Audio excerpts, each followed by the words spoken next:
বাংলাদেশ শিল্পী সমিতির নির্বাচনকে কেন্দ্র করে সম্পর্ক অবনতির দিকে যাচ্ছে খলনায়ক মনোয়ার হোসেন ডিপজল ও চিত্রনায়িকা নিপুণের মধ্যে। সাধারণ সম্পাদকের পদদ্বন্দ্বতায় গড়িয়েছে আদালত পর্যন্ত। একজন আরেকজনকে কটাক্ষ করে মন্তব্য করতে ছাড় দিচ্ছেন না কেউ। সম্প্রতি এক সাক্ষাৎকারে ডিপজল প্রশ্ন ছুড়ে দেন নিপুণের দিকে। এই চিত্রনায়িকার পার্লারের ব্যবসা নিয়ে প্রশ্ন তুলেন। ডিপজল বলেন, নিপুণের মূল ব্যবসা কি?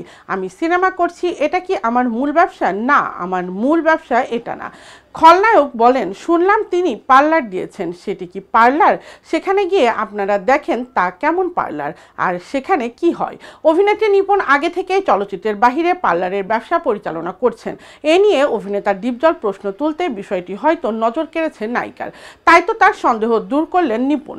বৃহস্পতিবার দুপুর 1:30টার দিকে ফেসবুক ভেরিফাইড অ্যাকাউন্ট থেকে একটি লাইভ ভিডিও শেয়ার করেন চিত্রনায়িকা নিপুণ। সেখানে ক্যাপশনে লিখেছেন, আইব্রো ও অমব্রে। আর ভিডিওতে সেবা নিতে আসা গ্রাহকদের এসব করে দিতে দেখা গেছে পার্লার কর্মীদের। এদিকে নায়িকার ভিডিওতে মন্তব্যের কোনো সুযোগ নেই। তবে নেটিজেনদের ধারণা, ডিপজলের প্রশ্নের জবাব দেওয়ার জন্যই ফেসবুক লাইভে এসে পার্লারের কার্যক্রম তুলে ধরেছেন নিপুণ।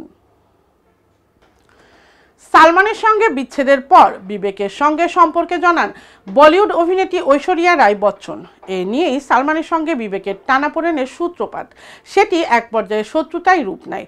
ভারতের গণমাধ্যম আনন্দবাজারের খবরে বলা হয়েছে, বিবেক জানিয়েছিলেন সালমান খান ফোন করে তাকে হুমকিও দিচ্ছেন। এ নিয়ে পরে সালমানের কাছে একটি অ্যাওয়ার্ড শোতে ক্ষমাও চান বিবেক।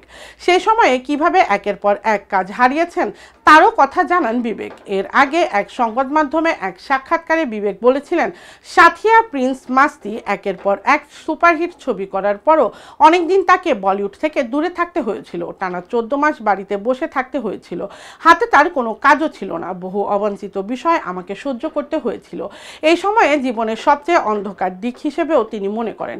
প্রতিবেদনে আরও বলা হয়েছে, ক্যারিয়ারের মধ্য গগনে পৌঁছে থমকে গিয়েছিল অভিনেতা বিবেক ওবেরয়।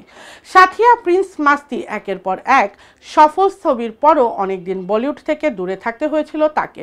এদিকে বিটাউনে তার সঙ্গে সালমান খানের কলহের কথা প্রায় সবারই জানা। ভাইজানের থেকে হুমকিও পেয়েছিলেন তিনি। এ বিষয়ে এবার মুখ খুললেন বিবেক ওবেরয়ের বাবা সুরেশ ওবেরয়। কঠিন সময়ে কিভাবে নিজেকে সামলিয়েছিলেন বিবেক, সে কথা খোলাখুলি জানালেন তিনি। এই অভিনেতা বলেন, ওর শক্তি আছে বলে এ বিপদ কাটিয়ে উঠতে পেরেছে। অন্য কেউ হলে মদ্যপ হয়ে পড়ে থাকতো অথবা মাদকাসক্ত হয়ে পড়তো। ইন্ডাস্ট্রির সবাই ওর বিরুদ্ধে চলে গিয়েছিল। সংবাদ মাধ্যমের মানুষ, এমনকি অভিনেতারাও ওর বিপরীতে ছিল না। খুব তাড়াতাড়ি কেউ সাফল্য পেয়ে গেলে অন্যরা সেটা মেনে নিতে পারে না।